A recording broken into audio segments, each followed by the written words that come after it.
Hello guys, welcome to my नई video. और आज हम बात करने वाले हैं क्या आज के टाइम पे पुराना कंप्यूटर खरीदना चाहिए। आज भी काफी सारे ऐसे लोग हैं जिनके पास बजट काफी कम होता है लेकिन उन्हें बढ़िया सा कंप्यूटर चाहिए होता है। ऐसे में नया कंप्यूटर, बढ़िया कंप्यूटर खरीदने के लिए ज्यादा पैसा लगेगा, लेकिन वहीं पर अगर कोई सेकेंड हैंड ऑप्शन हम सिलेक्ट करते हैं तो वहां पर हमें कम पैसे में एक बढ़िया कंप्यूटर मिल सकता है। लेकिन आज भी बहुत सारे लोगों के मन में डाउट होता है, क्या सेकंड हैंड कंप्यूटर को खरीद लेना चाहिए या फिर कुछ दिन वेट करके फिर कुछ पैसे और मिलाकर नया कंप्यूटर लेना चाहिए। तो आज हम डिटेल में जानेंगे कि आज के टाइम पे, आज की जनरेशन पे पुराना कंप्यूटर को खरीदना कितना सही है। नमस्कार दोस्तों, मेरा नाम है संदीप, स्वागत है आपका एडवांस सेल पे यूट्यूब चैनल पर। चलिए शुरू करते हैं। देखिए, अगर आप कंप्यूटर खरीदना चाहते हैं, चाहे वो नया हो या पुराना हो, तो अगर आप ये सोचते हैं कि आज के टाइम पे पुराना कंप्यूटर को खरीदना चाहिए या फिर नहीं, तो ये डिपेंड करता है आपके सिचुएशन पर कि आप अपना कंप्यूटर क्यों लेना चाहते हैं, आपको कंप्यूटर क्यों चाहिए। बेसिकली अगर आप सिर्फ कंप्यूटर सीखने के लिए लेना चाहते हैं तो आपको 5,000, 7,000, 10,000 में आपको कंप्यूटर मिल जाएगा जो आपके सारे नीड को पूरा कर देगा।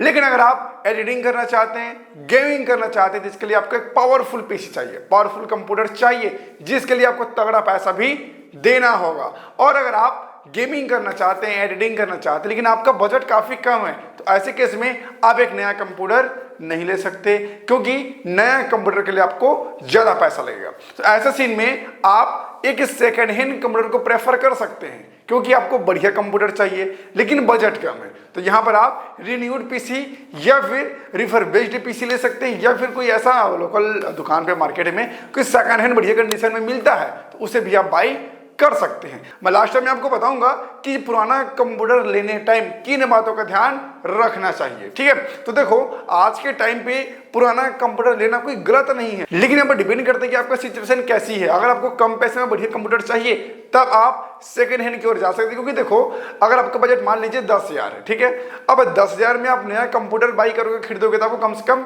4,000, 5,000 का खाली उसका मॉनिटर आएगा।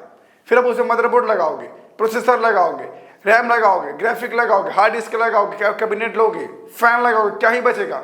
तो सब एकदम पूरी क्वालिटी मिलेगी, यानी बहुत ही लोकल क्वालिटी की आपको मिलेंगी। लेकिन वहीं पर अगर आप 10,000 में एक सेकेंड हैंड पीसी लेते हैं तो वहां पर आपको बढ़िया हार्डवेयर मिल जाएगा, बढ़िया सिस्टम मिल जाएगा। फर्क क्या रहेगा कि उसे पहले ही किसी ने इस्तेमाल कर रखा, बाकी सिस्टम वही है, हार्डवेयर वही है। तो कहने का मतलब ये है, आज के टाइम पे अगर आप सेकेंड हैंड कंप्यूटर लेने की सोचते हैं तो आप बिल्कुल ले सकते हैं, कोई परेशानी वाली बात नहीं। लेकिन डिपेंड करता है कि आप जिस कंप्यूटर को ले रहे हैं सेकेंड हैंड, उसका करंटली प्राइस क्या है। जैसे आपने 4 साल पहले लिया था, कितने में लिया था, तो 20,000 में आपने लिया था, ठीक है।